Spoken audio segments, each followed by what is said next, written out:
Le monstre Vaccine Man attaque la ville. Les autorités envoient des super-héros le combattre mais ils échouent tous. One Punch Man entre en action et l'affronte. Mais encore une fois, il expédie le combat en un coup de poing. 3 ans plus tôt, il était à la recherche d'un travail. Il fit la mauvaise rencontre d'un monstre, Crabotor, qui recherchait un gamin qui lui avait gribouillé sur le visage pendant qu'il faisait une sieste. Il prend la défense de l'enfant et tue le monstre. Depuis ce jour il s'entraîne comme un damné pour devenir surpuissant mais sa vie de super-héros est loin de l'exciter comme il l'espérait. Tandis qu'il faisait des courses dans une supérette, la ville est de nouveau attaquée par 2 frères, l'un scientifique, et l'autre sportif. Le scientifique élabora un sérum qui donna à son petit frère la taille d'un titan. C'est ainsi qu'il se lance aujourd'hui à la conquête du monde. One Punch Man débarque pour les arrêter et triomphe à nouveau en un tour de manche. Encore une fois, aucune joie ne vient animer son cœur. Être si puissant le blase sur tous les aspects de la vie. Mais un matin, il se fait attaquer par un groupe de monstres-terres, ces créatures qui vivaient sous terre jusqu'à ce qu'elles deviennent trop nombreuses et décident de remonter à la surface. Il riposte alors et ressurgit soudain en lui l'adrénaline du combat. Il dégomme tous les monstres jaillissant du sol pour terminer le roi des monstres-terres mais quand One Punch Man s'apprête à le frapper, tout à coup son réveil sonne. Tout n'était qu'un rêve. Des monstres en bas de sa fenêtre prétendent être des monstres-terres venus conquérir la surface. One Punch Man en tue un, ce qui fait fuir les autres. Chez lui, Saitama essaie de tuer un moustique qui allait le piquer, mais l'insecte s'en sort toujours indemne. Pendant ce temps, la ville est en proie à des nuées de moustiques qui piquent humains et animaux et les vident de leur sang. Genos, un cyborg combattant le mal, vient purger la ville de cette invasion. Il trouve Mousmétique, le monstre mi-humaine mi-moustique qui commande à cette nuée et qui absorbe tout le sang récolté par ces animaux. Grâce à ses réacteurs pouvant provoquer des déflagrations, il brûle tous les insectes et s'attaque directement à la source. Les deux s'affrontent et le cyborg réussit à trancher les 2 jambes de l'ennemi. Mousmétique se replie dans les airs et envoie ses autres insectes sucer le sang d'animaux en dehors de la ville afin de lui ramener. Quand Genos la retrouve, elle est devenue beaucoup plus forte que lui. C'est Saitama qui la battra en un coup, tandis que Genos était prêt à se faire exploser pour entraîner le monstre dans sa destruction. Impressionné, Genos suit Saitama jusque chez lui pour devenir son disciple. Il y a 4 ans, alors qu'il n'avait que 15 ans, sa famille a été tuée par un cyborg devenu hors de contrôle. Il rencontra le professeur Kidob qui fit de lui un cyborg et lui octroya ainsi le pouvoir de se battre. Depuis, Genos recherche le cyborg coupable du meurtre des siens tout en combattant le mal sur son chemin. Pendant ce temps, le directeur de la maison de l'évolution a observé le combat et décide de faire de Saitama un sujet d'étude. Peu après, d'autres monstres viennent attaquer Saitama. Encore une fois, Saitama alias One Punch Man les tue en un tour de manche. Genos affrontait pendant ce temps Cyborg Gorilla et l'a mis à terre. Cyborg Gorilla, craignant pour sa vie, accepte de leur avouer la raison de son attaque. Au laboratoire de la maison de l'évolution, le directeur et ses clones constatent avec surprise que tous les monstres envoyés ont été vaincus. Saitama décide de s'y rendre aujourd'hui même pour régler la question et pouvoir faire tranquillement les soldes le lendemain. Arrivé sur place, Genos fait sauter tout le bâtiment. Dans les décombres, il trouve une trappe vers un passage souterrain. Pendant ce temps, le professeur va faire sortir Scaravageur de sa cellule, son expérience ratée mais doué d'une force physique exceptionnelle et lui demande de lui ramener le corps de Saitama, mort ou vif. Scaravageur vient à la rencontre de Saitama et Genos dans les couloirs. Il frappe Genos contre le mur et guide Saitama vers une salle immense pour qu'ils aient toute la place de se battre. Genos revient cependant à l'assaut mais Scaravageur est plus fort que lui. Saitama prend la suite, sous le regard du professeur Genu. Scaravageur tente d'attaquer Saitama mais il sent la puissance de ce dernier et hésite. Il lui demande d'où il tient une force pareille.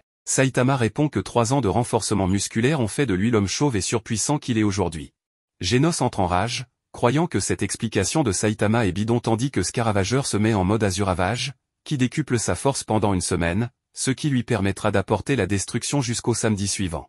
Scaravageur se met à frapper Saitama qui cogite sur autre chose, ce qu'a dit Scaravageur sur la durée de son Azuravage lui a fait prendre conscience que c'était déjà le jour des soldes aujourd'hui. Il tue en un coup Scaravageur et se lamente de s'être planté 2 jours.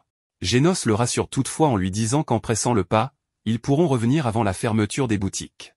Les voilà tous les 2 partis à toute vitesse, tandis que Genu, resté seul sur place, abandonne son projet d'évolution de l'humanité par la science. Après cet incident, 2 inspecteurs viennent sur l'emplacement sinistré de la maison de l'évolution détruite, ils mènent des recherches sur le cyborg qui a fait ça. Tête d'enclume et son gang des chauves-souris en armure veulent anéantir l'idée de devoir travailler pour manger et détruire les castes sociales pour que les pauvres n'aient plus à souffrir de la cupidité des riches. Ils tentent de diffuser leurs messages politiques dans la rue mais personne ne les écoute. Ils décident de détruire l'immeuble appartenant au richissime Grisby mais ils se trompent en détruisant un autre à la place. Saitama entend parler de ce gang aux informations. Étant donné que la caractéristique commune des membres du gang sont leur crâne chauve et leur air patibulaire, Saitama décide d'aller leur casser la gueule pour éviter qu'on le confonde avec ce gang. Un premier héros tente de les arrêter, Roulette Ridée, qui est très populaire mais il se fait mettre KO d'un coup. Plus tard, Sonic, le ninja garde du corps de Grisby vient les affronter. Il se débite en tranche tous les membres du gang jusqu'à son duel contre Tête d'Enclume. Après quelques échanges de coups, Sonic lui plante un kunai en pleine tête. Tête d'Enclume profite d'un moment d'inattention de Sonic pour fuir. Grâce à son crâne plus épais et solide qu'à la normale, il a pu survivre. En fuyant, il tombe sur Saitama. Genos de son côté est retourné voir le professeur Kidob qui effectue des réparations sur lui. Saitama et Tête d'Enclume s'affrontent mais Saitama lui détruit son armure qu'il trouve minable. Cependant il ressent une certaine empathie envers Tête d'Enclume et lui ordonne de déguerpir. Peu après, Sonic revient à la charge et tombe sur Saitama. Il tente de lever les soupçons contre lui en lui disant qu'il est le héros One Punch Man ayant souvent sauvé la ville Z mais Sonic n'en a jamais entendu parler et engage le combat juste pour le plaisir de la baston. Il tente de le bluffer de par sa vitesse mais Saitama suit tous ses mouvements. Sa contre-attaque va malencontreusement atteindre l'entrejambe de Sonic. Agonisant, il prend la fuite sur la promesse de sa vengeance. Saitama rentre chez lui où Genos a de nouveau squatté. Saitama se lamente d'être inconnu alors qu'il a sauvé sa ville des dizaines de fois. Genos lui conseille alors de s'inscrire et de passer le test d'entrée à l'association des super-héros.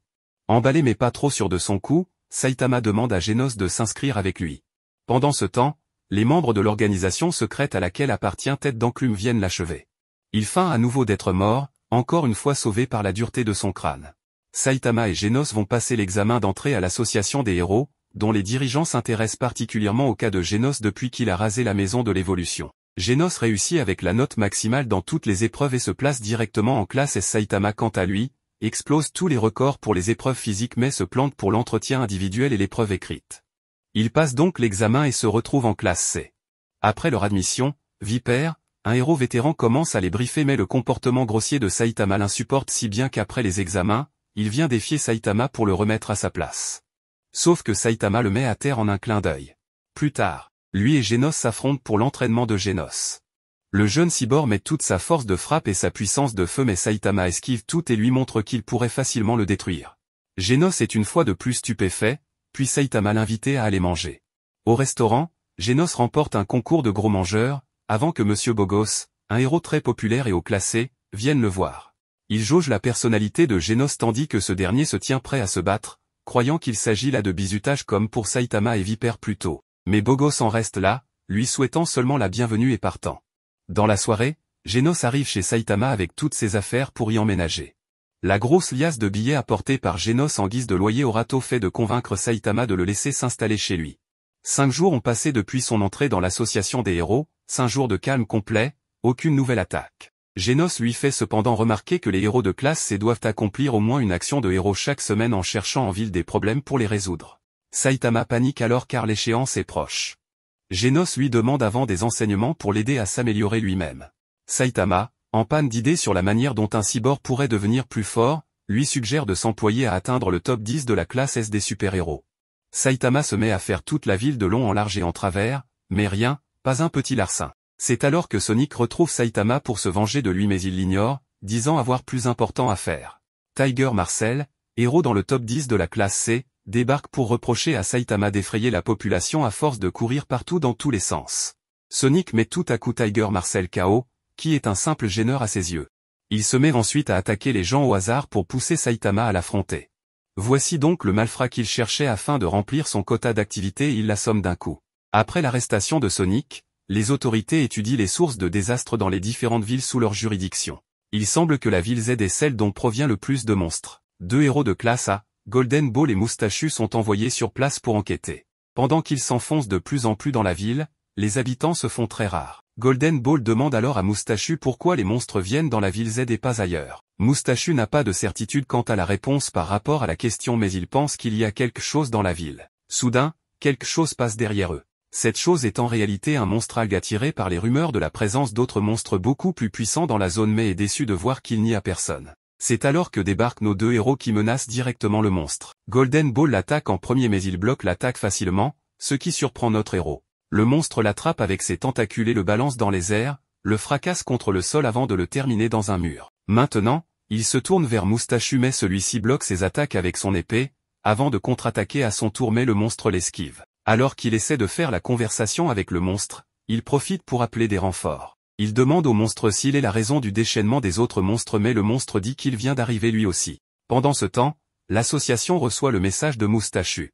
Mais avant que les renforts n'arrivent, Moustachu est déjà hors d'état de nuire. Le monstre est un peu déçu car il pensait que Moustachu allait plus tenir que Golden Ball, en plus de cela il n'y a pas de témoin pour le voir se battre. Soudain, on voit Saitama qui se pointe. En voyant les algues du monstre, il se rappelle avoir oublié de payer des algues. Peu après, on peut voir Saitama qui cuisine ses algues. Et comme si cela ne suffisait pas, le gars a rapporté d'autres algues qu'il a laissées au pas de sa porte.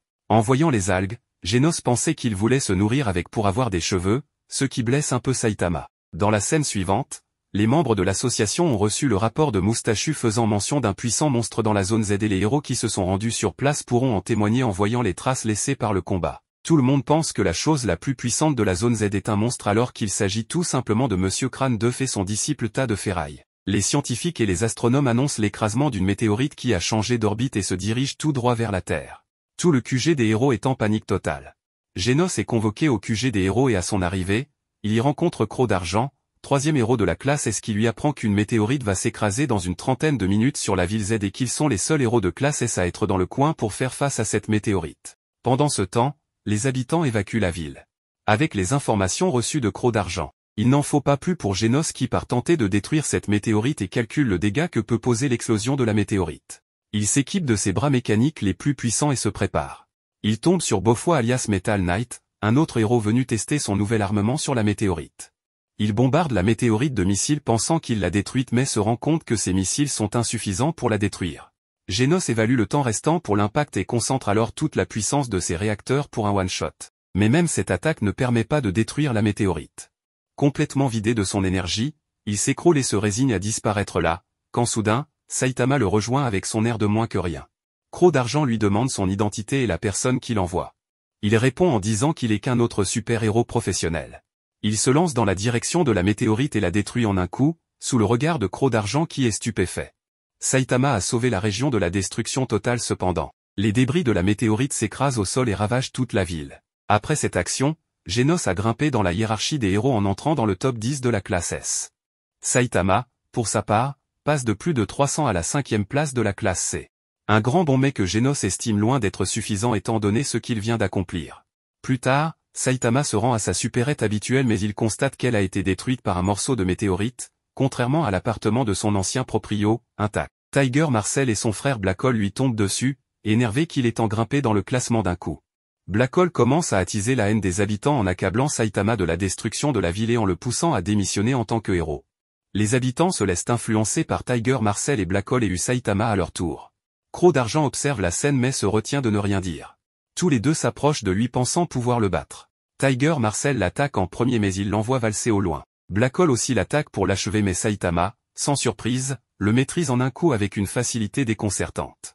La peur pousse Black Hole à lui demander pardon pour tout. Saitama hurle alors à la foule qu'il se fiche d'être acclamé et qu'il est devenu héros pour lui-même. En colère au plus haut point, Genos le rejoint cependant pour le calmer et rentrer chez eux. Un énorme monstre marin débarque dans la ville et fait peur aux habitants. Soudain, Saitama surgit et éclate d'un coup de poing le monstre menaçant la ville. Son intervention laisse les habitants sans voix de même que Roulette Ridé un autre héros. Saitama fait beaucoup jaser sur les réseaux sociaux qui hésitent entre stupéfaction et incrédulité. Roulette Ridé, particulièrement intrigué par Saitama, se renseigne sur lui et voit qu'il est de classe C. D'autres monstres marins surgissent et commencent à envahir la ville J, protégé par un seul héros de classe A, Stinger. Genos informe Saitama qu'il vient de monter en deuxième position de la classe C. Il reçoit une alerte concernant l'attaque des monstres marins. Pendant ce temps, Stinger continue de faire face aux monstres bien qu'il soit dans un sale état. Alors qu'il vient de tuer les monstres qui l'encerclent d'un seul coup, soudain, un autre monstre qui semble être le roi, apparaît et l'éclate. Genos et Saitama partent en éclaireur sur les lieux pendant que les héros de classe inférieure se replient. Éclairomax, un autre héros attend les renforts quand soudain, le monstre surgit derrière lui. Il l'attaque aussitôt mais son attaque est sans effet. Le monstre réplique et le fait valser au loin. Alors qu'il allait s'écraser au sol, il est sauvé par un autre héros, pris prisonnier. Ce héros est dernier de la classe S, et est toujours gardé en détention pour l'empêcher de sauter sur les beaux garçons qu'il croise. Sonic a profité de l'évasion de pris prisonnier pour s'échapper lui aussi. Le roi des profondeurs attaque mais le héros réplique aussitôt puis enchaîne avec un deuxième coup. Pri prisonnier attaque le roi des profondeurs avec son angélique style qui décuple sa puissance, mais pas assez pour vaincre le monstre, il se fait battre à son tour par des rafales de coups. Sonic, devant l'insolence du monstre, décide de le combattre, bien qu'il ne soit pas héros lui-même. Sa force n'est certes pas comparable mais sa vitesse lui permet d'éviter toutes les attaques du monstre. Cependant, quand la pluie commence à tomber, la puissance du roi des profondeurs augmente sur tous les plans et Sonic est forcé de battre en retraite pour aller chercher ses équipements. Alors que les autorités font évacuer la population, Saitama croise Roulette Ridée pour la première fois. Le roi des profondeurs débarque au refuge de la population et leur dit qu'il va tous les tuer. Roulette Ridée emmène Saitama vers les lieux où sont apparus les monstres. Saitama croit avoir aperçu quelqu'un courir à vive allure et laisse Roulette Riders pour le retrouver mais il perd sa trace. Roulette Riders reçoit un appel des autorités lui indiquant que le roi des profondeurs s'est attaqué au refuge où sont cachés les habitants qui n'ont pas pu quitter la ville. Il s'y rend à toute vitesse et fait tomber son téléphone portable par mégarde. Dans le dôme où se sont réfugiés les habitants, 4 héros dont Viper tentent d'arrêter le roi des profondeurs. Mais tous se font battre. C'est ensuite Genos qui arrive en premier sur les lieux. Saitama récupère le téléphone de Roulette Ridée et répond à un appel des autorités lui indiquant que seuls des héros de classe S pourraient vaincre l'ennemi, il n'en faut pas plus à Saitama pour éveiller sa détermination. Genos entre en scène et attaque violemment le roi des profondeurs qui revient à la charge très en colère. Pendant ce temps au QG de l'association des héros, les dirigeants laissent carte blanche à Saitama pour mieux apprécier sa véritable force. Genos se relève et se lance dans un combat sans merci avec des échanges de coups hallucinants. Genos est plus rapide et parvient à lui porter plusieurs coups, mais lorsque le roi des profondeurs projette un jet d'acide sur une petite fille qui l'agaçait à encourager Genos, ce dernier s'interpose pour la sauver et son corps fond instantanément au contact de l'acide. Par chance, son cerveau est intact, mais le voici incapable de bouger. Avant que le monstre ne l'achève, Roulette Ridée arrive pour prendre la relève. Cependant il n'est pas du tout de taille et il poursuit le combat malgré ses chances de l'emporter nul. Roulette Ridée n'arrive plus à suivre mais avec le soutien de la population il se lève mais le roi des profondeurs l'achève en l'envoyant valser mais Saitama le rattrape. C'est au tour de Saitama d'entrer en scène pour l'affronter. Même régime que pour tous ceux qu'il a combattus jusqu'à maintenant, il le tue en un seul coup. La population acclame alors Saitama pour cette victoire jusqu'au moment où un trouble fait vient semer le doute en blâmant tous les autres héros de leur inefficacité, même pour les classes S, alors que Saitama, un classe C, vient d'exterminer le monstre. Certains rétorquent que l'important est qu'il les ait tous sauvés, mais d'autres sont d'accord avec lui, d'autant que l'association des héros est financée par les impôts locaux. En entendant ça, Saitama clame alors avoir profité du fait que tous les autres héros avant lui aient affaibli le roi des profondeurs et qu'il n'avait plus qu'à venir l'achever. Il accepte ainsi de se faire passer pour un imposteur afin de créditer ses camarades. Plus tard, Sonic fait son retour après avoir récupéré tout son équipement, mais il arrive après la bataille. Quelques jours après, Genos est retapé et le quotidien reprend son cours. Avec Saitama, ils reçoivent une caisse de lettres de fans, dont 3 sont adressées à Saitama. La première le traite de tricheur et la deuxième le remercie pour ce qu'il a accompli. La dernière est une convocation de l'association des héros. Il se rend au rendez-vous, où on lui propose de passer en classe B car sa dernière action lui a fait atteindre la première place durant C. Saitama accepte sans trop de conviction, tandis que ceux qui tirent les ficelles vont observer de près son évolution, pour déterminer si sa force est réelle. Les médias diffusent allègrement la nouvelle qu'un héros de classe C a triomphé là où des classes S ont échoué, une nouvelle qui ne tarde pas à arriver aux oreilles des Cléromax, Stinger et Pri prisonnier. Le soir en rentrant, Saitama fait une escale dans un petit restaurant où il tombe sur Roulette Ridée, qui est celui qui lui avait envoyé les remerciements. Il lui paye le dîner. Après la mort du roi de la terre et de la mer, un monstre dinosaure se prépare à conquérir le monde. Tatsumaki, héroïne de rang S, a été envoyée dans les montagnes pour terrasser le monstre dinosaure. La bête mesure plusieurs dizaines de mètres de haut mais Tatsumaki l'anéantit en un éclair avec une telle facilité. Genos et Saitama rendent visite à Croc d'Argent qui leur fait une démonstration de son art martial. Soudain, un messager de l'association des héros leur annonce une convocation des héros de classe S au QG. Genos propose à Saitama de se joindre à eux. Sur place, il participe à une table ronde composée par Pri prisonnier, Genos, Batman, Master Marcel, Flashy Flash, Chien de Gardman, Super Black Brillant, Purpore, Cavalier, Zombieman, King, Metal Knight qui est absent, Petit Empereur, Atomic Samurai, Croc d'Argent, Tatsumaki, Blast, et Saitama. Les responsables leur apprennent que Ridma, héroïne voyante dont les présages même partiels se sont toujours réalisés, vient de trouver la mort par crise de toux et son dernier présage disait que la Terre était dans la panade. C'est alors que le QG est attaqué par des monstres tengus. Sauf que ces derniers se font tuer avant l'intervention des héros par une menace pire, des extraterrestres. Toute une flotte d'aliens se tient au-dessus d'eux et détruit la ville, seul le QG résiste grâce à la constitution du bâtiment. Saitama n'attend pas une minute pour aller les affronter. Pendant ce temps, Yairon, jeune héros apprenti, affronte les aliens depuis l'extérieur. Mais ces derniers se reforment à chaque fois qu'on les tranche. Les aliens l'attaquent et lui coupent le bras. Alors qu'ils allaient lui porter le coup de grâce, son maître d'armes Atomic Samurai vient à son secours, suivi de Croc d'Argent, Batman et de prisonniers qui l'attaquent avec sa technique du combo des ténèbres. King, 7ème de la classe S, suggère de faire appel à Metal Knight pour détruire la flotte aérienne puisqu'elle est trop haute pour qu'il puisse l'attaquer. Genos pour sa part ne doute pas que Saitama en fait déjà son affaire et craint la fin de l'humanité si Saitama venait à tomber sur un monstre plus puissant que lui. Effectivement, Saitama se trouve à bord du vaisseau et avance en dégommant tout sur son passage et en détruisant le vaisseau de l'intérieur. Saitama continue son ravage dans le vaisseau extraterrestre. Psychopoulpe constate avec consternation les ravages de Saitama sur leur vaisseau et ne comprend comment il a pu faire pour se faufiler dans le vaisseau. Arrive alors Boro, le chef, surpris d'une telle percée de la part de cet humain. Boro donne l'ordre d'envoyer Carniplante et Mutatron à la rencontre de Saitama. Mutatron envoie une partie de lui pour informer leur vaisseau d'attaquer et d'éliminer les héros mais Batman en fait son affaire et il le pulvérise. Batman découvre qu'à l'intérieur du corps de Mutatron se trouvent des sortes de billes qui lui permettent de se régénérer. Les autres héros poursuivent leur combat en détruisant les billes à l'intérieur de Mutatron. Pendant que Mutatron combat les héros de classe S à l'extérieur, il est rappelé à l'intérieur par Psychopoulpe pour arrêter l'intrus. Mais il est encore occupé avec les autres héros. Saitama atteint la salle de contrôle où se trouve Psychopoulpe. Ce dernier fait appel à ses pouvoirs de télékinésie pour augmenter la gravité et écraser Saitama. Mais cela ne l'affecte pas et il le tue en un coup. Pendant que les autorités font évacuer les habitants encore vivants, Petit Empereur signale une source d'énergie grandissante venant du vaisseau. Le vaisseau fait feu sur les héros affrontant Mutatron mais Tatsumaki arrive et utilise sa magie pour retourner les missiles vers le vaisseau. Les héros se jettent sur Mutatron détruisant toutes ses billes jusqu'à ce qu'il n'en reste qu'une. Croc d'Argent se fait attaquer violemment et projeté au loin. Saitama arrive devant le chef suprême du vaisseau, Boro, dirigeant de Dark Matter et maître de l'univers. Sa puissance était sans égale de telle sorte qu'il soit tombé dans l'ennui total jusqu'à ce qu'une voyante lui annonce qu'il trouverait sur Terre quelqu'un pouvant lui tenir tête. Sa rencontre avec Saitama le persuade qu'il a enfin trouvé ce qu'il cherchait. Saitama sans plus attendre le frappe de plein fouet et le placarde au mur. Boro se relève, l'armure servant à contenir sa puissance détruite. Il se prépare alors à se déchaîner contre Saitama. Ils s'échangent des coups puis en une fraction de seconde. Saitama coupe le bras de Boro.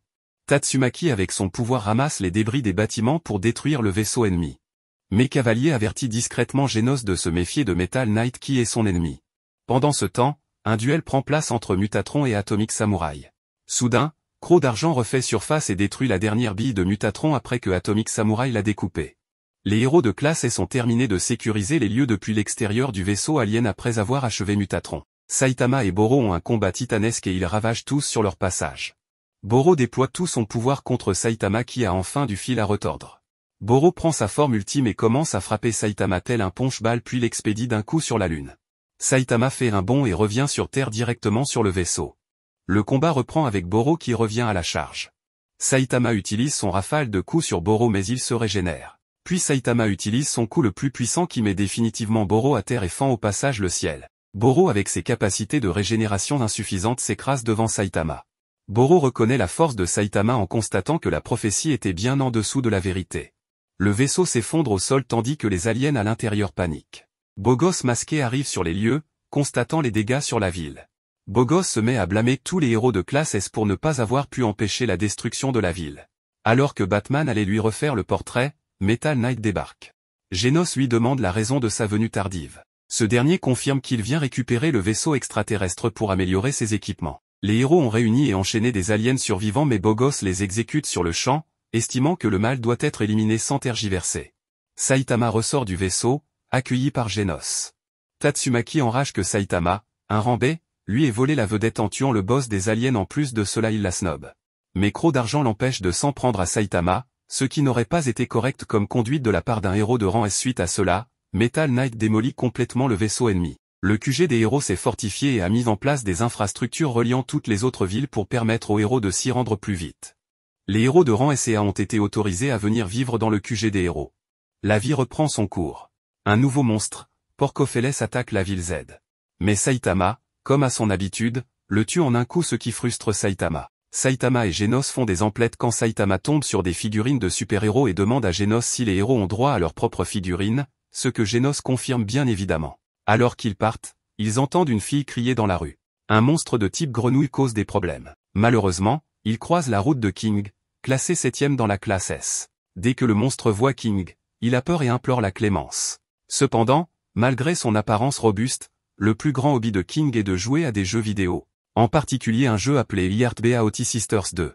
Il vient d'acheter l'édition limitée et veut rentrer chez lui pour y jouer. Mais à mi-chemin, une machine tueuse d'une organisation mystérieuse appelée G4 veut défier King. Alors que G4 s'apprête à attaquer, le cœur de King commence à battre fort, et un son appelé le moteur du roi se fait entendre. C'est un son que King émet quand il se prépare à combattre. On dit que tous les monstres qui entendent le moteur du roi se transforment en cendres. Cependant, G4 devient plus excité en entendant le moteur du roi. King accepte le défi mais demande d'abord à utiliser les toilettes car il ne peut pas se battre avec une vessie pleine. Aux toilettes, King révèle ses vraies émotions. Il a peur, très peur. En fait, il n'est pas du tout un héros puissant mais simplement une personne sans emploi et sans accomplissement. Même le légendaire moteur du roi n'est que le son de son cœur battant fort à cause de la peur extrême. Chaque fois qu'il fait face à des monstres puissants, il a de la chance que quelqu'un d'autre les batte pendant qu'il ferme les yeux. C'est ainsi qu'il est devenu un héros de classe S en s'attribuant le mérite des victoires des autres. Vous l'avez probablement deviné, c'est Saitama qui aide toujours King à vaincre les monstres. Cependant, à ce moment-là, ils ne connaissent pas les véritables identités l'un de l'autre. Pendant que King regrette de ne pas avoir clarifié la vérité avec l'association des héros, les environs commencent à trembler violemment. King panique et saisit l'occasion pour s'échapper. Genos prend la place de King et combat contre G4. Genos essaie sa dernière technique contre G4, mais G4 écrase Genos et le maintient au sol. Saitama demande si Genos a besoin d'aide, mais Genos refuse, voulant prouver qu'il est un héros de classe S. Pendant ce temps, King est déjà rentré chez lui et est prêt à oublier le cauchemar en jouant à des jeux vidéo. Saitama suit King chez lui et le surprend en train de jouer à un jeu de simulation de rendez-vous. King a peur et veut appeler la police, mais il se rappelle qu'il est un héros de classe S, alors il fait semblant d'être courageux pour effrayer Saitama. Saitama s'en moque complètement, il est complètement distrait par un personnage féminin dans le jeu. De l'autre côté, Genos continue de se battre contre G4.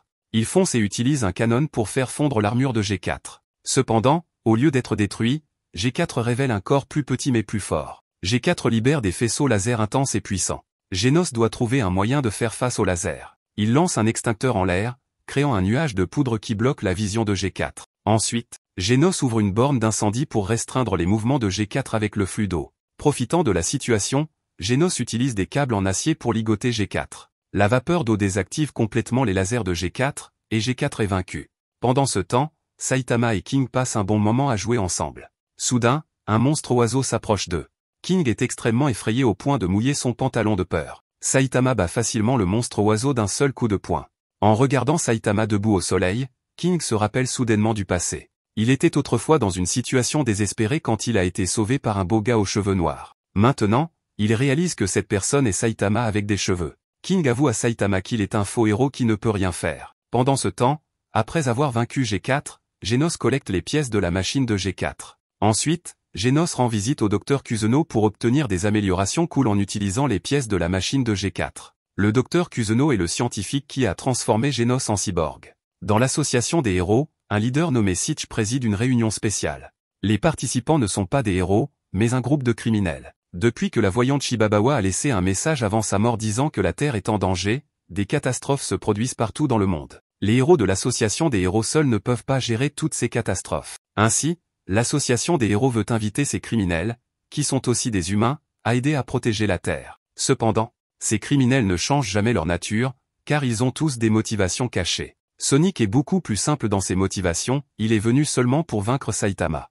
En apprenant que Saitama n'est pas au siège, Sonic s'en va. Pendant ce temps, la meilleure héroïne de classe B, Fubuki, cherche également Saitama. En raison de la performance étonnante de Saitama au test physique et de sa vitesse exagérée, Fubuki pense que ce type chauve est extraordinaire et veut le recruter à ses propres fins. Après le départ de Sonic, la réunion de l'association des héros est complètement interrompue. Les criminels n'ont aucune intention de suivre docilement les ordres de l'association des héros. Les 3 héros de classe à présent à la réunion sont mécontents des décisions de l'association.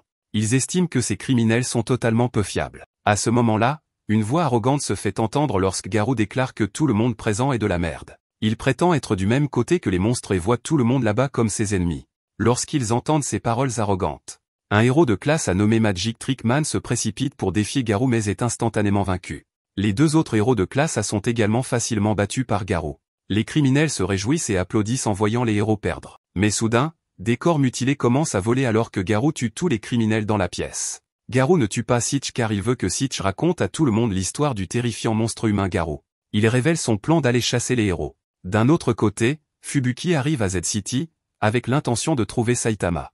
Genos, occupé à faire les tâches ménagères, ressent quelque chose approcher à grande vitesse. Voyant que Saitama est absorbé par son jeu, Genos décide d'agir et de tester ses nouvelles pièces mécaniques. La personne qui arrive est Sonic, qui veut se battre contre Saitama. Genos dit à Sonic que s'il veut combattre Saitama, il doit d'abord passer par Genos. 10 minutes plus tard, Saitama écrase accidentellement la sauvegarde de jeu de King. Pendant que Sonic et Genos se battent, Fubuki trouve Saitama. Elle lui dit qu'elle est l'héroïne de classe B numéro 1, mais Saitama n'a jamais entendu parler d'elle. Fubuki explique que l'association des héros a différentes factions et qu'elle veut que Saitama rejoigne sa faction pour protéger sa position actuelle. Cependant, Saitama refuse et dit qu'il sera bientôt promu en classe S. Saitama décline l'offre de Fubuki de rejoindre sa faction. Fubuki se met en colère et lance une attaque puissante appelée la tempête infernale. Un ouragan féroce engloutit Saitama, le projetant dans tous les sens.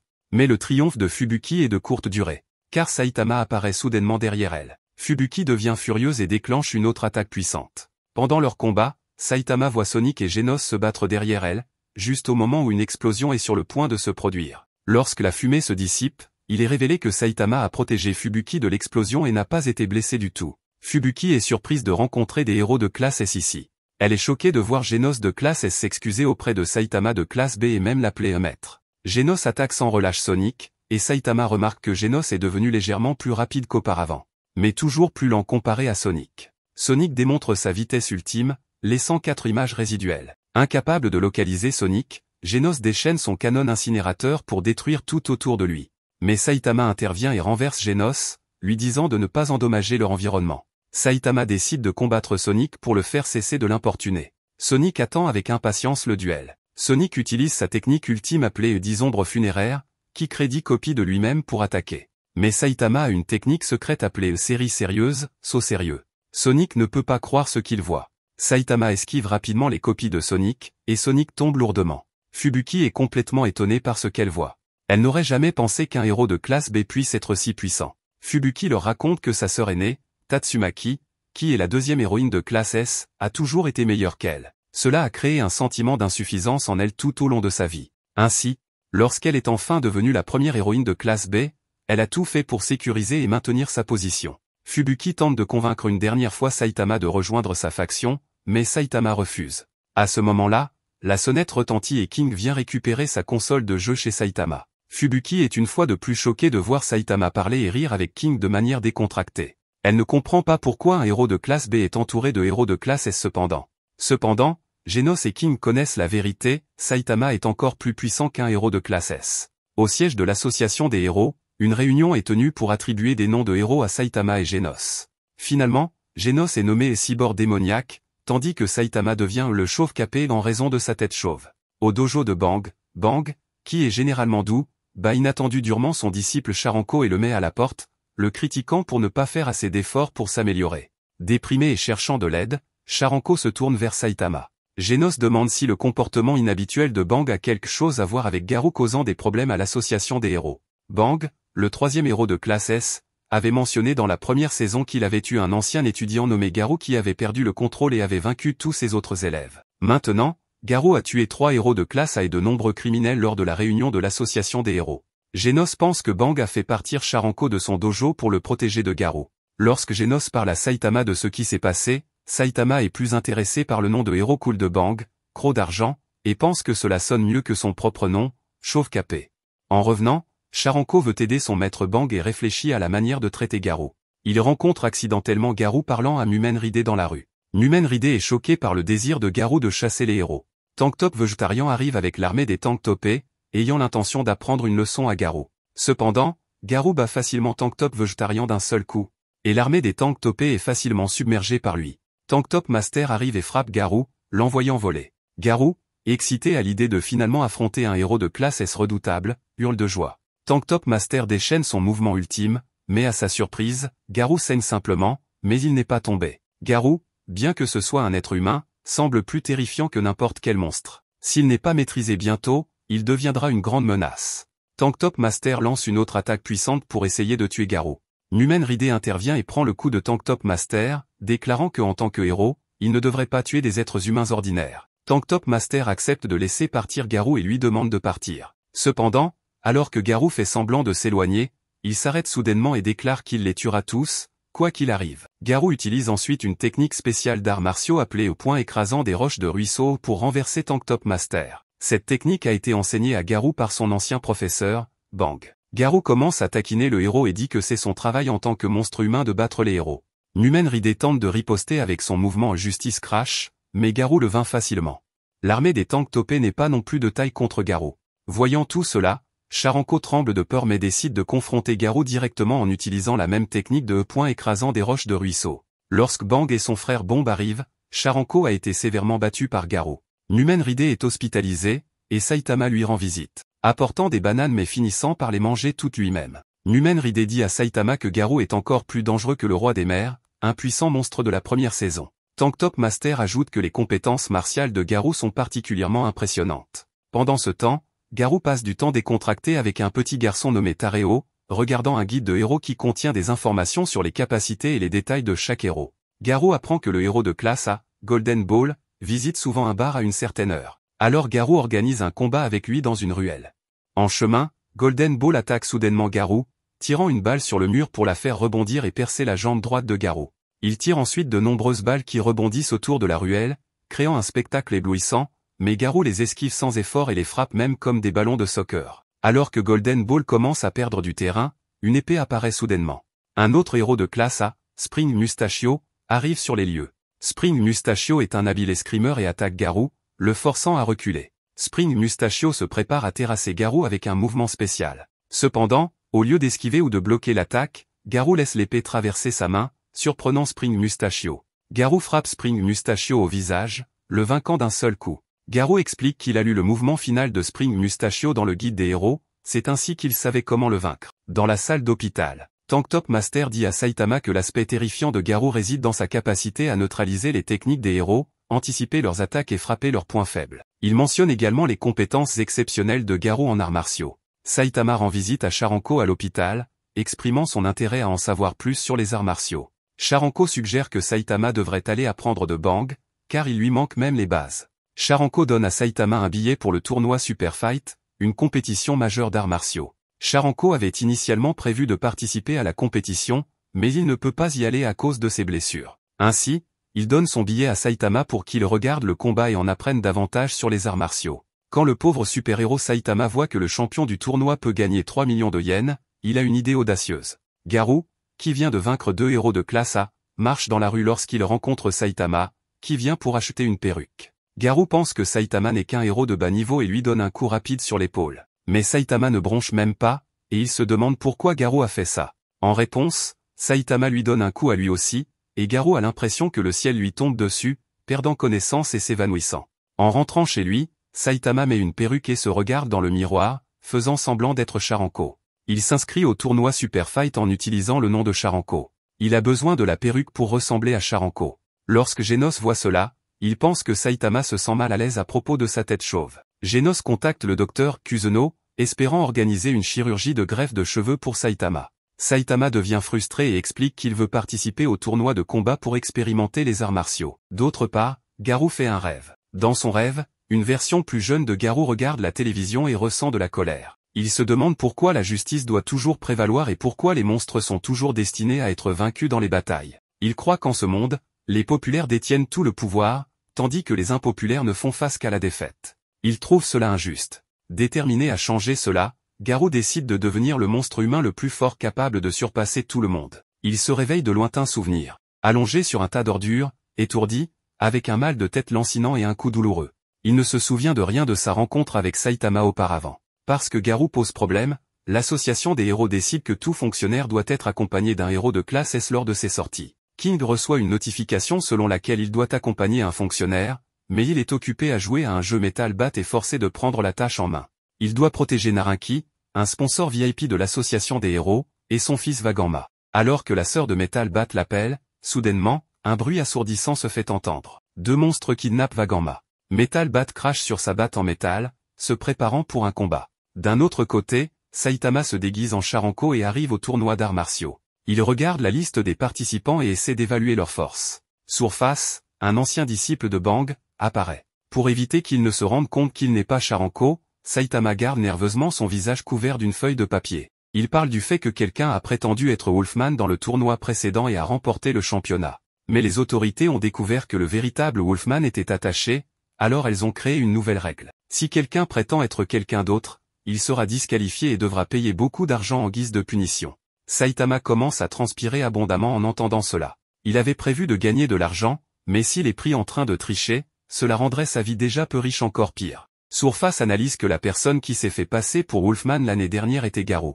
Il révèle qu'il y a 6 mois, Garou a causé beaucoup de problèmes au dojo de Bang. Il a blessé de nombreux étudiants, y compris Surface.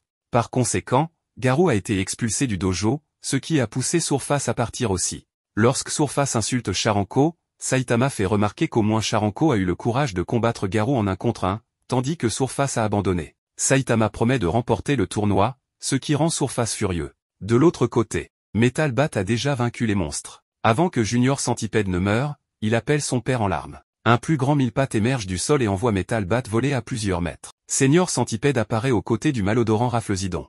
Raflezidon libère un gaz soporifique, faisant s'évanouir instantanément Narinki et son fils, et Metal Bat est également affecté. On dirait qu'une bataille acharnée est sur le point de commencer. Garou parle à Tareo du héros nommé Watchdog Man figurant dans le guide des héros lorsqu'ils reçoivent une alerte concernant une invasion de monstres. Garou l'apprend et se prépare à affronter Metal Bat. En même temps, Metal Bat est en plein milieu d'une bataille acharnée avec les monstres. Bien qu'il soit en infériorité numérique, il ne renonce pas. Cependant, parce qu'il a été exposé au gaz soporifique pendant longtemps, son esprit commence à s'embrouiller. Saisissant l'occasion, les monstres attaquent et rouent de coups Metal Bat. Juste au moment où il pense être sur le point de gagner, Metal Bat se frappe lui-même à la tête avec sa batte, ce qui surprend les monstres. Cette action rompt l'effet du gaz soporifique et améliore considérablement les capacités de combat de Metal Bat. En donnant à chaque monstre un coup puissant en commençant par le diffuseur de gaz aux 1000 pattes, il les élimine avec succès. Narinki et son fils sont toujours endormis, et 2 héros de classe C viennent aider Metal Bat. Soudain, le sol tremble à l'arrivée d'Elder Centipede. C'est un monstre de niveau dragon. Dans la première saison, on mentionne que l'association des héros classe le niveau de danger des monstres en différentes catégories. Le grade le plus dangereux est appelé niveau divin, suivi de niveau dragon, niveau démon et niveau tigre. Metal Bat demande aux 2 héros de classe C de mettre Narinki et son fils à l'abri pendant qu'ils restent pour affronter Elder Centipede. Cependant, l'exosquelette du monstre est incroyablement résistant, et le coup de batte de Metal Bat ne fait que lui engourdir le bras. Metal Bat réalise que le visage du mille-pattes pourrait être son point faible. Il saute sur sa tête et lui assène un puissant coup au visage du monstre. Enragé, le monstre riposte par une attaque dévastatrice. Alors que les citoyens fuient en réalisant l'apparition d'une menace de niveau dragon, Garou va à contre-courant de la foule et se dirige vers Metal Bat. Elder Centipede frappe Metal Bat et l'envoie s'écraser près de Garou. Alors que Garou regrette de ne pas avoir pu rétamer Metal Bat pensant qu'il est mort, soudain, il se relève et retourne au combat. Garou saisit l'occasion pour attaquer Metal Bat. Juste au moment où Elder Centipede s'apprête à saisir Narinki et son fils, le héros de classe S classé 6ème, Metal Knight, arrive à temps. Saisissant la chance, les 2 héros de classe C s'échappent avec Narinki et son fils. Cependant, ils ignorent que des renforts de monstres sont également arrivés. Les 2 héros de classe C peuvent-ils protéger Narinki et son fils? De l'autre côté, Metal Bat et Garou s'engagent dans une bataille acharnée. Garou lance un coup de poing, pensant qu'il finira Metal Bat, mais Metal Bat contre-attaque avec un swing ascendant de sa batte, forçant Garou à esquiver temporairement l'attaque. Voir Metal Bat couvert de sang mais affichant toujours une telle force étonne Garou. Ensuite, Metal Bat prend un coup direct du coup de pied volant de Garou utilisant sa tête. Garou est choqué en réalisant que le pouvoir spécial de Metal Bat est que chaque fois qu'il est blessé, son corps devient plus fort. Metal Bat se plaint que les mouvements de Garou sont trop lents. Cela énerve Garou, qui lance un couvercle d'égout sur Metal Bat qui le repousse mais Garou se déplace rapidement aux côtés de Metal Bat, délivrant une série rapide de coups de poing. Metal Bat agite sa batte furieusement contre Garou, mais il ne peut même pas toucher un seul cheveu de Garou. Même lorsque Metal Bat utilise son attaque spéciale, elle n'a aucun effet sur le Water Stream Rock Smashing Fist de Garou. Avec un puissant coup de poing de Garou, Metal Bat tombe au sol. Soudain, Metal Bat se relève. Il voit Garou de dos, saisissant l'occasion de le terrasser. Mais alors, la petite sœur de Metal Bat, Zanko, apparaît et l'arrête. Elle rappelle à Metal Bat leur promesse de ne jamais utiliser la violence devant elle. Garou se prépare à attaquer Metal Bat, mais Zanko se tient devant lui et questionne pourquoi il recourt toujours à la lutte et à la violence. Garou peut être cruel envers les héros, mais il se soucie beaucoup des enfants, en particulier des filles. Il n'a d'autre choix que de reculer et de partir. Pendant ce temps, Elder Centipede continue de semer le chaos dans la ville. Metal Bat, ignorant l'interférence de sa sœur, s'approche résolument du monstre. Zanko n'a d'autre choix que de le frapper, le mettant KO. Alors que Garou marche dans la rue, un monstre nommé Phoenix Man l'invitait à rejoindre l'association des monstres. Il s'avère que l'association a remarqué les compétences extraordinaires de Garou et le fait qu'il se considère comme un monstre parmi les humains. Ils veulent que Garou se joigne à leur rang. Garou déchire l'invitation, et Phoenix Man rit, disant qu'ils se reverront. Plus tard, Phoenix Man ordonne à Elder Centipede et à d'autres monstres de battre en retraite. Il capture avec succès le fils de Narinki, Vaganma, et partent. Dans les derniers instants, le héros de classe S, Metal Knight, se fixe sur Elder Centipede, se préparant à les suivre jusqu'au QG des monstres. Du côté de Saitama, le tournoi commence officiellement. L'animateur présente passionnément tous les concurrents en commençant par Eclairomax, Ling Ling, Benpatsu, Viper, Volton du point de la foudre, Baboon du point explosif atomique, Gatling, Ankitsi du dojo tournesol, Poufy de l'école de l'écrabouage, Logic avec sa stratégie psychanalytique, Mintai du point épicé, Sakman avec son giga catch et Surface de l'école de la destruction. On a aussi un combattant et pas des moindres qui fait partie d'une élite d'assassins nommée Bakuzan. Suiryu, qui a remporté 4 championnats auparavant et possède un bon physique, a gagné en popularité. Il monte sur scène, enflammant le public, et est considéré comme le candidat le plus susceptible de remporter le tournoi. Dès que Saitama apparaît, il est hué pour son apparence faible. Chacun des participants a ses propres objectifs, ce qui est le cas de Bakuzan qui veut tuer Suiryu alors que celui-ci voulait affronter Garou dans ce tournoi. Après cette présentation, l'ancien élève de Bang commence à flipper de ouf mais quand Saitama le lui demande, il nie tout en bloc. Pendant ce temps dans la ville, Bang et son frère sont sur les traces de Garou pour le neutraliser. C'est alors que le frère de Bang remarque un monstre qui met la misère à des héros. Arrivé sur place, il neutralise le monstre en un seul coup. Le match d'ouverture commence avec le match entre Eclairomax et Ling Ling. Sans tarder, Ling Ling passe à l'assaut mais Eclairomax n'a pas eu de difficulté à le mettre KO, ce qui n'a pas plu au public. Pendant tout ce temps, les monstres continuent leur assaut contre l'association des héros. Les monstres n'ont aucun répit pour les héros malgré leur dévouement et leur courage pour venir à bout de ces monstres. Le QG de l'association regarde les dégâts causés et se plaint de comment ils vont faire pour retourner la situation. De retour au tournoi, Saitama apprend que son premier combat est contre un gars nommé Zako qui le sous-estime. Mais Saitama fait bien comprendre à Zako qu'il est le faible entre deux, ce qui énerve notre gars. Une fois sur le ring, Zako comprend vite, quand il est mis KO d'un seul coup. La seule chose chanceuse est que la petite amie de Zako n'était pas présente. Suiryu s'apprête à affronter le héros de classe A, Eclairomax. À peine le combat commencé que Eclairomax se met à minimiser la force de Suiryu le comparant au roi des profondeurs de la saison 1. Il tente de le convaincre d'abandonner le combat mais Suiryu refuse sans mauvais jeu de mots. Après que Eclairomax ait effectué une série de mouvements gymniques complexes et se soit précipité sur Suiryu, Suiryu le frappe sans effort pour revendiquer la victoire. Après cette action de Suiryu, tout le monde est choqué par la défaite de Eclairomax. Genos, qui regarde à proximité, ne peut s'empêcher de s'exclamer que parfois les plus grands talents se cachent parmi les gens ordinaires. Il ne s'attendait pas à ce que Suiryu, qui ne s'est jamais inscrit à l'association des héros, soit si puissant. L'animateur reçoit la nouvelle que des monstres sont apparus à proximité, et tout le monde doit chercher un abri immédiatement. Bakuzan, l'un des concurrents, prend la parole et dit que cet endroit, rempli de combattants talentueux, est en réalité le plus sûr. En même temps, Genos reçoit une notification du quartier général concernant les monstres dans la ville, et il décide d'aller les éliminer. Genos arrive dans la ville avec l'incinération directe d'un monstre. Un beau monstre nommé Princesse Super Sado. Elle a un long fouet. Lorsqu'elle frappe quelqu'un avec son fouet, elle le contrôle. Juste au moment où Princesse Super Sado s'apprête à déchaîner ses attaques avec son fouet, Fubuki arrive. Princesse Super Sado utilise son fouet pour fouetter les subordonnés de Fubuki, les faisant tomber sous son contrôle et attaquer Fubuki. Fubuki, ne voulant pas faire de mal à ses subordonnés, utilise ses pouvoirs pour les immobiliser. Princesse Super Sado saisit l'occasion et la fouette impitoyablement. Princesse Super Sado dit qu'elle se bat contre Fubuki pour faire face à sa sœur, Tatsumaki. Cette remarque touche une corde sensible chez Fubuki. Elle méprise d'être comparée à sa sœur, Tatsumaki. Enragée, les pouvoirs de Fubuki montent en flèche, et elle envoie une onde de choc qui envoie Princesse Super Sado voler. Tatsumaki ressent la blessure de sa sœur et descend du ciel. Princesse Super Sado prend rapidement le contrôle des subordonnés de Fubuki pour se défendre contre les attaques tout en faisant sa fuite. Tatsumaki ne montre aucune pitié envers les subalternes de Fubuki, les jetant sans effort contre les murs. Aux yeux de Tatsumaki, ces faibles ne sont pas des camarades mais des fardeaux. Alors que Fubuki regarde Tatsumaki s'éloigner, elle ressent une fois de plus que ses pouvoirs sont bien plus faibles que ceux de sa sœur. D'un autre côté, Genos bat tous les monstres d'un seul coup, à l'exception d'un puissant monstre de niveau démon appelé monstre cafard, qui se pavane. Ce cafard est vraiment fort et abat facilement plusieurs héros de classe A. Il se déplace rapidement et est si rapide qu'il devient flou, possédant à la fois la vitesse et la force.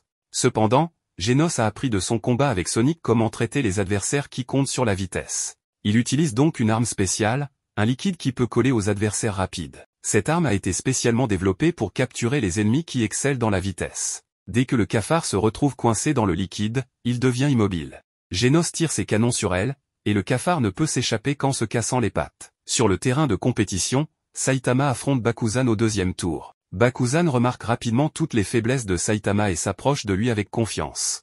La main de Bakuzan touche presque la perruque de Saitama, et si elle tombe, le déguisement de Saitama serait révélé. Ainsi, Saitama bat Bakuzan d'un seul coup. Cette victoire inattendue stupéfie le public et l'animateur. Pendant ce temps, certains membres de l'association des héros trouvent deux héros de classe et responsables de la protection de Narinki et de son fils. Ils découvrent que Vaganma, le fils de Narinki, a été capturé par des monstres. Si le sponsor VIP, Vaganma, décide de retirer son soutien à l'association des héros, cela causera des problèmes importants. Après une réflexion approfondie, les responsables décident de donner la priorité à la mission de sauvetage de Vaganma. Les récentes catastrophes ont mis beaucoup de pression sur l'association des héros, mais tout cela est sous le contrôle de l'association des monstres. Le chef de l'association des monstres, Orochi, est énorme, avec des crocs et des tentacules sur tout son corps. Son stratège, Gyoro, observe tout ce qui se passe dans le monde humain à travers des écrans. Ils ont capturé Metal Knight. Le robot est gravement endommagé, suspendu à l'envers. Alors que la compétition continue, le héros de classe à Viper affronte Suiryu. Viper attaque de toutes ses forces, mais Suiryu évite sans effort ses coups. Viper tombe dans le doute de soi. Il se rappelle qu'il existe des créatures qu'il ne peut pas vaincre, peu importe à quel point il essaie. Il admet même qu'il y a des civils sans nom qu'il ne peut pas protéger. Il commence à croire que même sans lui ou l'association des héros, il y aurait encore des gens qui vaincraient les monstres. Au moins, Suiryu, l'homme devant lui, n'a pas besoin de sa protection. Frustré, Viper demande à Suiryu, comment quelqu'un comme toi, qui n'a pas de but et ne veut pas être un héros, peut-il être si puissant? Suiryu répond avec désinvolture que cela pourrait être un talent naturel. Et il questionne les compétences minimales en arts martiaux de Viper et pourquoi il se considère comme un héros. Selon Suiryu, même s'il n'y avait pas de héros, ceux qui ont la force survivraient. Les faibles sont naturellement éliminés, qu'il y ait des monstres ou non. C'est ainsi que fonctionne la nature. Suiryu estime que l'association des héros est une existence inutile. Pour prouver son point, Suiryu livre un puissant coup de pied en l'air, éliminant Viper du tournoi. Dans le troisième tour, Saitama affronte Surface. D'un seul coup de poing, Saitama envoie Surface voler, et la liste des 4 meilleurs participants est révélée, Saitama, Volten, Chose et Suiryu. Les demi-finales commencent, et Saitama bat sans effort Chose d'un seul coup. Il est déçu de ne pas avoir encore rencontré quelqu'un qui puisse lui donner un véritable défi. Suiryu bat facilement Volten et se prépare à affronter Saitama. De l'autre côté, Garou trouve Watchdog Man, qui est classé 12e parmi les héros de classe S. Garou veut avoir un combat en tête-à-tête avec lui. Mais soudain une horde de monstres apparaît. Watchdog Man part s'occuper des monstres. En même temps, de nombreux monstres commencent à apparaître dans diverses villes, et le héros de classe à Sweet Mask, qui est aussi chanteur, est interrompu par les monstres pendant son concert. Le héros de classe S Petit Empereur utilise son robot Underdog Man pour analyser un monstre appelé Eyesight. Il essaie de faire exploser Underdog Man près de Eyesight, mais elle survit parce qu'elle durcit sa peau. Eyesight trouve ensuite Petit Empereur, mais avant qu'elle puisse l'attaquer, elle est interrompue et mangée par Pig God, qui est classé 10e parmi les héros de classe S. Drive Knight, un autre héros de classe S, arrive pour les soutenir et bat facilement les monstres. Pendant ce temps, la destruction des monstres s'intensifie alors qu'une pieuvre au sang yeux, capable de dévorer des bâtiments, sème le chaos partout. Le héros de classe A, Death Gatling, rassemble d'autres héros pour affronter la pieuvre au sang yeux. Cependant, le héros de classe S Flashy Flash arrive et inflige des dégâts importants à la pieuvre avec sa vitesse super rapide. Malheureusement, la pieuvre blessée se débat, causant encore plus de destruction. Les tirs continus de Death Gatling ne servent à rien, et ils sont obligés de fuir avec les autres héros. Juste au moment où Flashy Flash s'apprête à utiliser sa technique ultime, le héros de classe S Tatsumaki apparaît. Elle soulève sans effort la pieuvre dans les airs et l'écrase. La différence de puissance entre les héros est évidente. L'association des monstres n'a pas peur que les monstres soient tués par les héros car ils ont développé des cellules de monstres. Quiconque consomme cette cellule peut devenir un monstre extrêmement puissant. Pendant ce temps, au dojo, Atomic Samurai assiste à une réunion avec le conseil des maîtres d'armes pour parler du problème de Garou. Atomic Samurai craint que Bang ne fasse preuve de clémence envers son ancien étudiant Garou. Par conséquent, Atomic Samurai prévoit de s'associer avec plusieurs maîtres d'armes pour tuer Garou. 3 maîtres d'armes acceptent sans hésitation. Mais le 4e, Aragiri, dit qu'il a rejoint l'association des monstres. Il croit que le but du conseil des maîtres d'armes est de pratiquer l'art du sabre et de rechercher une plus grande force. De nos jours, en consommant une cellule de monstre, on peut gagner une force plusieurs fois supérieure à celle d'un humain. Il sort 3 cellules de monstre et essaie de persuader les 3 autres maîtres d'armes de les consommer. Il veut tuer Atomic Samurai, mais Atomic Samurai est un héros de classe S et a plus que suffisamment de puissance pour faire face à Arajiri. Le tournoi Super Fight atteint son match final, et Suiryu est excité. Il a déjà réalisé que Saitama est incroyablement fort et a attendu un combat palpitant avec lui. Lorsque l'arbitre dit qu'il est temps de commencer, Suiryu attaque en premier avec un coup de pied, manquant de peu de faire tomber la perruque de Saitama. Puis Suiryu donne un coup de pied directement dans le visage de Saitama. Bien que cela ne cause aucun mal à Saitama, il est surpris parce que sa perruque a presque failli tomber. Suiryu déclare avec confiance qu'il est là pour l'argent du prix et pour s'entraîner avec des combattants talentueux. Saitama mentionne négligemment qu'il est venu pour expérimenter les arts martiaux et gagner de l'argent. Il commente que ses adversaires précédents étaient trop faibles, et Suiryu allait bien. L'expression de Suiryu change légèrement. Il dit « Je vais te faire vivre ce que sont vraiment les arts martiaux. Et en retour, tu rends ce match plus amusant pour moi. D'accord ?» Saitama est d'accord et Suiryu se déplace rapidement à côté de Saitama et lui donne un coup de pied.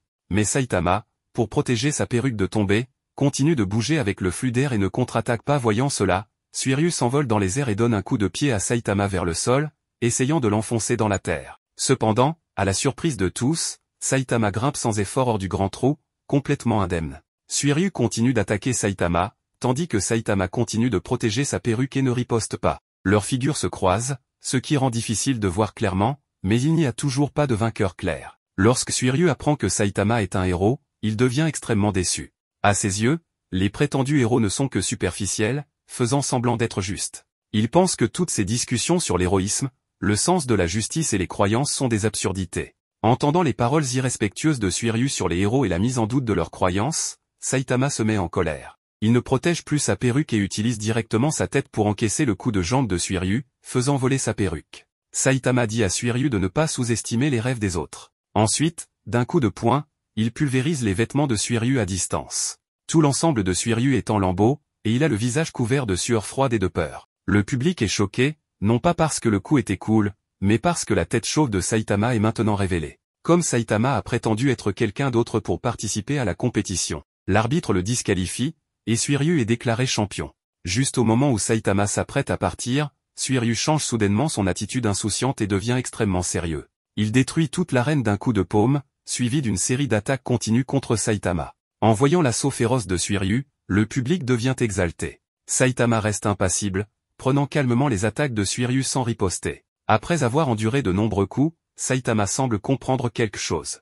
Les arts martiaux, en termes simples, sont une forme élégante de mouvement. Disant cela, il commence à tournoyer et à s'amuser. Suiryu, ne renonçant pas, essaie d'attaquer Saitama une fois de plus. Mais Saitama est vraiment fort, et d'un puissant coup, il envoie Suiryu voler contre un mur. Suiryu a accidentellement attrapé la ceinture blanche de Saitama, faisant tomber son pantalon. Saitama tire rapidement son pantalon et part. La vision du monde de Suiryu est complètement brisée. Face à un véritable adversaire fort, il réalise qu'il n'est rien. En raison de la violation des règles de Saitama, le championnat revient finalement à Suiryu. Malgré la gloire, Suiryu sait que si Saitama n'avait pas retenu ses coups, il aurait été défait sur place. Soudain, 3 corbeaux monstres apparaissent, retenant plusieurs participants aux arts martiaux en otage. Peu de temps après, le monstre de niveau dragon Guketsu fait une entrée remarquable. Guketsu révèle qu'il est membre de l'association des monstres. Il était autrefois le champion du premier tournoi d'arts martiaux, mais a été vaincu par le leader de l'association des monstres, Orochi. Pensant qu'il allait mourir, Orochi et Gyoro lui ont donné l'opportunité de devenir un monstre et de gagner une force incroyable. La condition était qu'il devait être loyal envers l'association des monstres. Ensuite, Guketsu montre à tout le monde quelque chose appelé cellules de monstres. Manger ces cellules peut les transformer en monstres puissants. Il offre aux participants un choix, ils peuvent manger les cellules de monstres et rejoindre l'association des monstres, ou ils peuvent refuser et faire face aux conséquences d'être tués. Un participant aux arts martiaux nommé Rosie, qui a peur de mourir, mange rapidement une cellule de monstre. Instantanément, il se transforme en un monstre musclé. Rosie, maintenant un monstre, cherche à se venger contre son adversaire qu'il a vaincu dans le combat précédent et le jette contre un mur, mais est tué par un participant nommé Chose.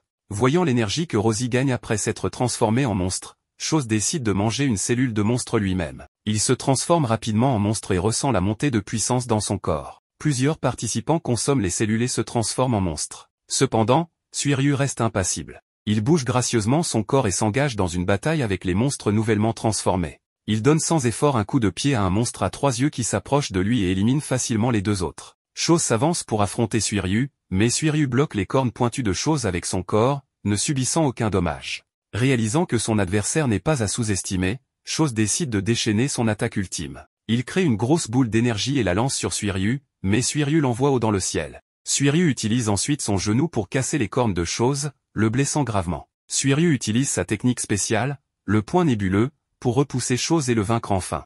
Guketsu regarde le combat et pense que c'est un peu dommage de tuer Suiryu. Il suggère que Suiryu devrait rejoindre les monstres. Suiryu réfléchit un moment et attrape une cellule de monstre, mais la casse ensuite sur le visage de Guketsu. Suiryu dit qu'il ne veut pas manger les cellules de monstres et devenir aussi laid que Guketsu. Suiryu saute haut dans les airs et essaie de donner un coup de pied au visage de Guketsu, mais Guketsu le frappe violemment en retour. Suiryu tombe par terre et est gravement blessé, ce qui le fait vomir du sang. D'un autre côté, Watchdog Man est assis sur le corps du monstre vaincu, recevant des éloges chaleureux des citoyens. Garou, qui a tout observé, est émerveillé par la puissance des héros de classe S. Cependant, il a compris les mouvements de Watchdog Man en observant le combat. Il tente de l'attaquer. Mais la vitesse et la force de Watchdog Man dépassent les attentes de Garou. Garou est complètement submergé dans cette bataille. Pendant ce temps, Suiryu est étendu inconscient, et Guketsu est sur le point de marcher sur lui. Suiryu rassemble ses dernières forces et lance une série d'attaques rapides, mais elles sont inefficaces. Les corbeaux monstres commencent à attaquer les autres participants. Les autres ne peuvent pas riposter et sont rapidement vaincus. Pendant que Suiryu est distrait, Guketsu lui casse le bras. Face à un ennemi aussi redoutable, Suiryu est comme une poupée, se laissant jouer avec. Il utilise tous ses pouvoirs, mais c'est comme chatouiller l'adversaire, et il n'a aucune force pour résister lorsque Guketsu fait un signe avec le doigt. Suiryu, qui s'accroche à peine à la vie, devient la nourriture des corbeaux monstres. Suiryu demande de l'aide à Bakuzan, mais Bakuzan l'ignore après avoir évalué la situation. Bakuzan réalise que les humains sont vraiment trop faibles après avoir vu Suiryu être manipulé par le monstre. Ainsi, il décide de dévorer toutes les cellules de monstres restantes en une seule fois, espérant devenir lui-même un monstre puissant. Cependant, il en mange trop, et son corps ne peut pas le supporter, le faisant tomber au sol. Avec Suiryu au bord de la mort, 2 héros, Viper et Éclairomax, qui venaient de participer au tournoi Super Fight et de partir, reviennent soudainement. Ils reviennent avec un seul but, sauver Suiryu. Cet acte efface le préjugé de Suiryu contre les héros et le remplace par de la gratitude alors que les 3 s'associent pour vaincre les corbeaux monstres. Alors que Suiryu se prépare à s'échapper, il se rend compte que les 2 héros n'ont aucune intention de partir. Malgré la vaste différence de force, les 2 héros choisissent de combattre Guketsu pour gagner du temps pour que Suiryu puisse s'échapper. La peur s'empare de Suiryu, et il ignore tout, s'enfuyant frénétiquement pour sauver sa vie. Cependant, à mi-chemin de sa fuite, Suiryu rencontre Bakuzan. Il s'avère que la transformation de Bakuzan en monstre n'était pas un échec, mais lui a plutôt donné la puissance d'un monstre de niveau dragon. Bakuzan tourmente impitoyablement Suiryu, qui ne respire plus que faiblement.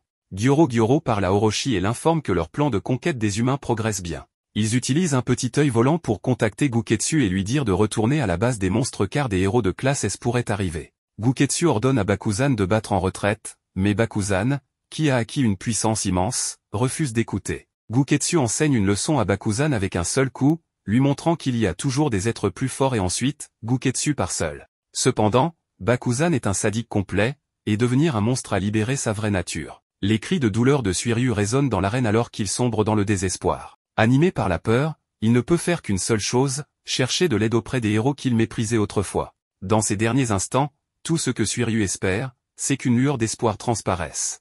Et puis, le héros chauve le plus séduisant, Saitama, arrive. Voyant la tête chauve qui brille, il la reconnaît comme étant Saitama. Bakuzan, en voyant Saitama, se souvient comment Saitama l'a battu d'un seul coup dans leur match précédent, et il devient terrifié, criant de peur. Saitama ne reconnaît pas le Bakuzan transformé et demande son identité, ce qui le choque. Bakuzan reprend ses esprits et déclare fièrement qu'il est maintenant un monstre et promet de tuer Saitama avec sa technique ultime. Saitama, paresseux et désintéressé à l'idée de découvrir qui est son adversaire, se contente de lui asséner un coup de poing qui envoie Bakuzan voler. Suiryu est stupéfait, regardant le corps déformé de Bakuzan, et remercie silencieusement Saitama d'avoir épargné sa vie lors de leur précédent combat. Suiryu met en garde Saitama de ne pas errer car Guketsu, qui est incroyablement puissant et compétent en arts martiaux, pourrait encore être à proximité. Suiryu se sent comme une marionnette que l'on joue devant Guketsu. En entendant parler du pouvoir immense et de l'habileté en arts martiaux de Guketsu, Saitama s'intéresse à l'idée de le défier dans un combat. Malgré les efforts de Suiryu pour l'arrêter,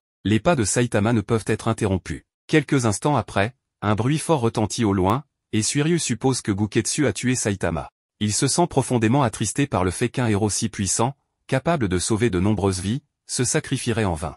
Cependant, avec un boom retentissant, la tête de Guketsu descend du ciel, suivie de près par l'apparition de Saitama. Saitama dit à Suiryu qu'il ne pense pas que Guketsu était si impressionnant puisqu'il a été vaincu d'un seul coup.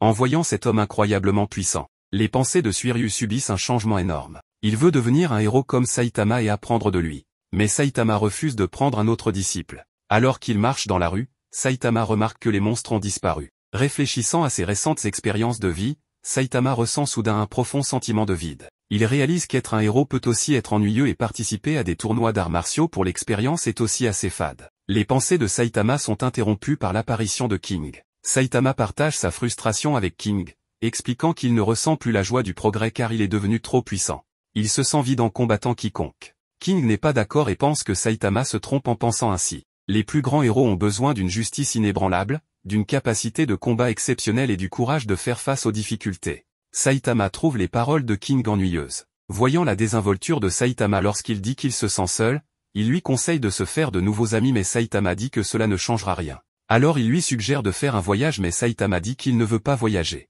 King sort le grand jeu en lui disant que le rôle du meilleur héros ne se résume pas à prendre plaisir pendant les combats. Mais ce qui doit justifier son existence doit être son utilité à la société. Il lui dit que malgré toute sa puissance, il est loin d'être le meilleur héros. Tous ces baratins que King vient de déverser ne sont que des extraits de manga qu'il a déjà lus. King propose de jouer à des jeux chez lui car c'est tellement ennuyeux de jouer seul. Saitama refuse, affirmant qu'il n'est pas intéressé et que même s'il perd, cela ne l'affectera en rien. Cependant, lorsque King propose un match de jeu en n'utilisant que 2 doigts, Saitama devient soudainement excité. À ce moment-là, Garou apparaît après sa bataille intense avec Watchdog Man, où il a failli perdre la vie. Quand Garou voit le légendaire King, son esprit combatif se rallume. Garou anticipe les mouvements de King et fonce sur lui de manière agressive. Saitama, pensant que Garou n'est qu'un voyou de rue, le frappe dans un mur. Ensuite, Saitama mentionne les récentes nouvelles sur l'apparition d'un chasseur de héros et exprime son anticipation quant à la force du chasseur. Il ne sait pas encore que le chasseur de héros est en fait Garou, qu'il a déjà vaincu 2 fois. Dans la forêt, Sonic s'entraîne quand il rencontre un groupe de ninjas qu'il invitait à rejoindre l'association des monstres. Sonic refuse d'abord mais devient réfléchi en voyant la puissance de leur forme de monstre. Incapable de vaincre Saitama en tant qu'humain, il décide d'abandonner son identité humaine et de se transformer en monstre. Il jette la cellule de monstre dans une casserole, l'assaisonne et la fait frire avant de la manger. Cependant, parce qu'il cuisine la cellule de monstre, il ne se transforme pas en monstre mais passe toute la journée avec la diarrhée. Pendant ce temps, dans l'appartement de King, Saitama et son acolyte s'apprêtent à jouer à un jeu tout en se lançant des regards froids. Le personnage de Saitama inflige des coups à celui de King ce qui réjouit Saitama qui pense pouvoir gagner. King se met à jouer sérieusement, il inflige des dégâts énormes à Saitama le mettant hors d'état de nuire, ce qui met Saitama en rogne. Il voit un appareil et King lui explique qu'il permet de recevoir des infos ou à demander des renforts mais Saitama n'en a pas reçu. À l'intérieur de l'association des héros, un membre du personnel contrôlé par des monstres fait irruption dans la réunion, plaidant en faveur d'un cessez-le-feu entre les humains et les monstres pour établir une coexistence harmonieuse.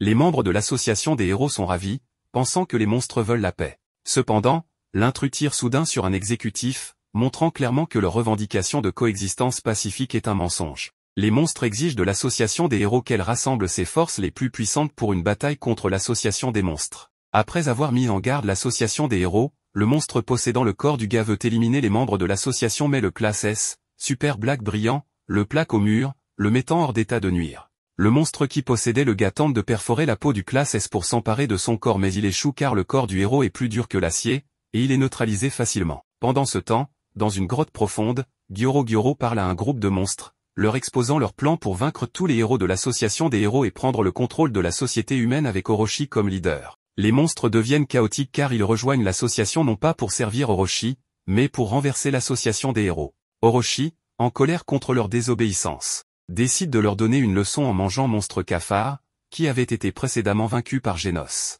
Les monstres sont choqués dans le silence. Gyoro souligne que seuls les plus forts accéderont au pouvoir, et s'ils peuvent vaincre Orochi, un nouveau leader peut prendre les commandes. Orochi réalise que Guketsu n'est pas revenu et envoie un clone pour le retrouver. À leur surprise, ils découvrent que Guketsu est déjà mort, prouvant que même parmi les héros, il y a des êtres monstrueux. Pendant ce temps, Garou, qui a été assommé par le coup de pied de Saitama, se réveille mais a perdu à nouveau la mémoire. Souffrant de ses blessures, il croit que King est responsable de sa condition. Alors qu'il sort pour partir, il tombe sur un héros et se cache rapidement car il n'est pas en état de se battre.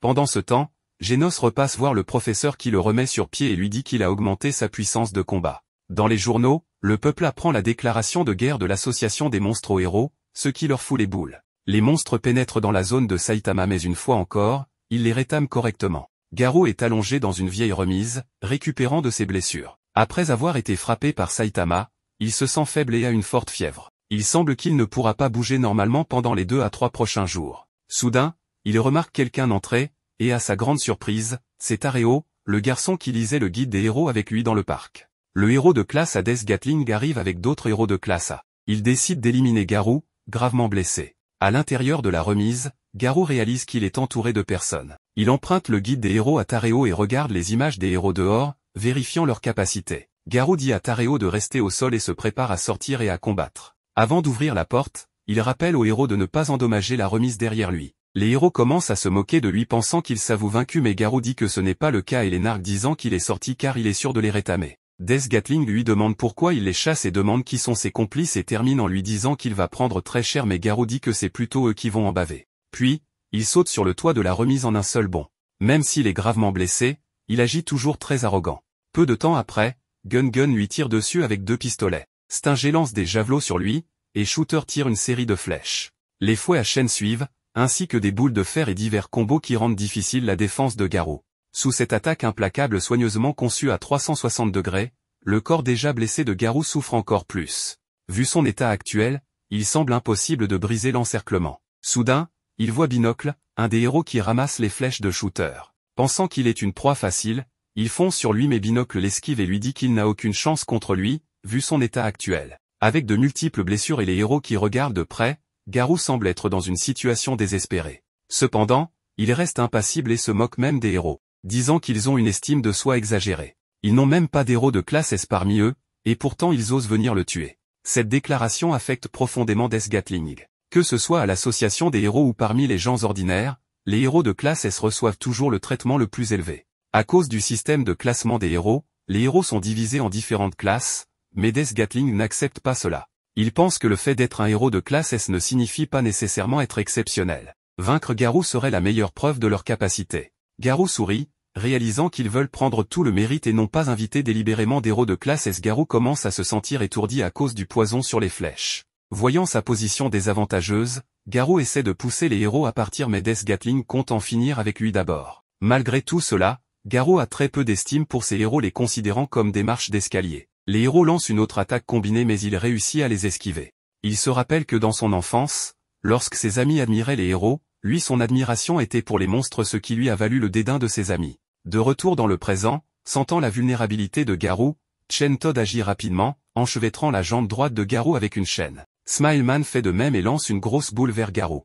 Cependant, Garou change la direction de la balle, renversant Chen Todd. Il frappe ensuite la grosse boule, l'envoyant voler comme une boule de bowling. Renversant Gun. Shooter tire des flèches, et Wildhorn attaque, mais Garou utilise Wildhorn comme bouclier pour bloquer les flèches. Glace attaque Garou en lui lançant des pierres, mais Garou attrape les pierres et les utilise pour abattre Shooter qui essayait de s'approcher furtivement de lui. Stinger charge en avant avec sa lance, mais Garou enfonce Wildhorn dans le sol, le faisant s'évanouir et l'utilise comme bouclier. Profitant de la diversion, Garou tente de s'échapper. Binocle le course pensant qu'il s'échappe mais c'est une diversion et il revient à la charge en éliminant Smileman. Death Gatling commence à tirer ses balles, mais elle manque toute Garou.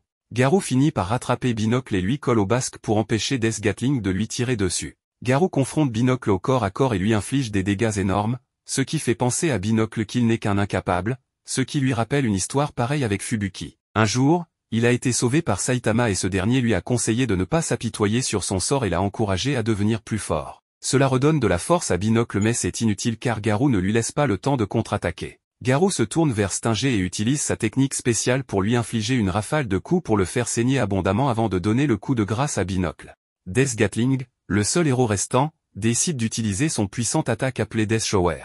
Il pense que c'est sûr de l'utiliser car les autres héros sont loin de l'endroit où l'attaque touchera. Mais Garou tente de lui dire qu'il y a un enfant nommé Tareo à l'intérieur de la remise derrière lui. Malheureusement, Death Gatling ne croit pas Garou et ignore son avertissement. En un instant, Death Shower est déchaîné, et des balles noires jaillissent comme des ruisseaux boueux. Garou avance, utilisant son point de roche en jet d'eau pour diviser les balles en 2 flux, protégeant Tareo qui se met à l'abri dans la remise. Au moment où les balles de Death Gatling s'épuisent, Garou est couvert de sang, et le sol est déchiré. Heureusement, Tareo est indemne. Garou remercie Death Gatling pour son attaque car maintenant, il s'est rendu compte qu'il est capable de contrer les balles. Garou dit fièrement à Death Gatling que c'est dommage qu'il n'ait pas amené d'héros de classe S, car il ne se serait pas retrouvé dans une telle situation. Death Gatling, se sentant en colère et humilié, sort un poignard et le vise sur Garou. Cependant, Garou le repousse facilement sans se faire mal. Garou insulte les efforts des héros, les qualifiant de faibles, et détruit le puissant pistolet mitrailleur de Death Gatling. Pendant ce temps, Tareo sort de la remise et voit les héros battus et Garou. Il a peur et s'enfuit en demandant de l'aide. Garou envisage de tendre la main à Tareo mais décide contre cela, et retire plutôt les flèches de son dos.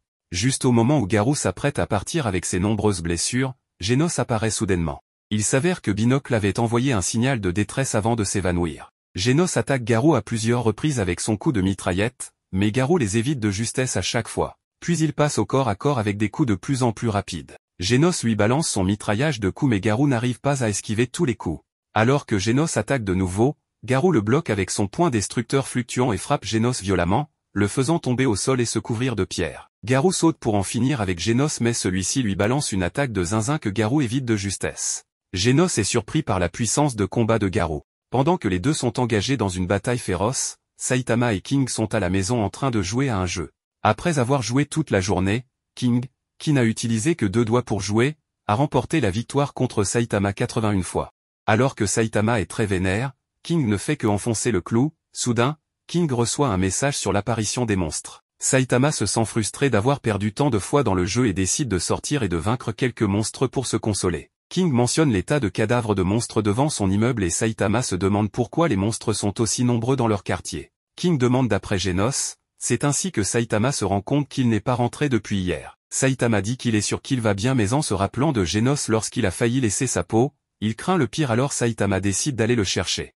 Pendant ce temps, Garou perd de sa force. Il se souvient soudain du style de combat de Watchdog Man et essaie de l'imiter. Il se déplace à 4 pattes vers Genos à grande vitesse, le surprenant. Garou casse le bras de Genos, mais tombe dans le piège de Genos. L'équipement de Genos a évolué pour devenir très avancé, et il contrôle à distance son bras pour capturer Garou, le fixant à un arbre. Cependant, aux yeux de Genos, Garou n'est qu'un menu fretin, et le combattre semble être une perte de temps sans aucun sentiment d'accomplissement. Garou est furieux d'être jugé de cette manière, et il brise violemment l'arbre, se libérant de la captivité. Il se déclare fièrement comme le plus fort chasseur de héros. Juste au moment où Genos s'apprête à attaquer Garou, un groupe de monstres surgit du sol. Ils sont de l'association des monstres et sont venus inviter Garou à les rejoindre, mais Garou refuse une fois de plus.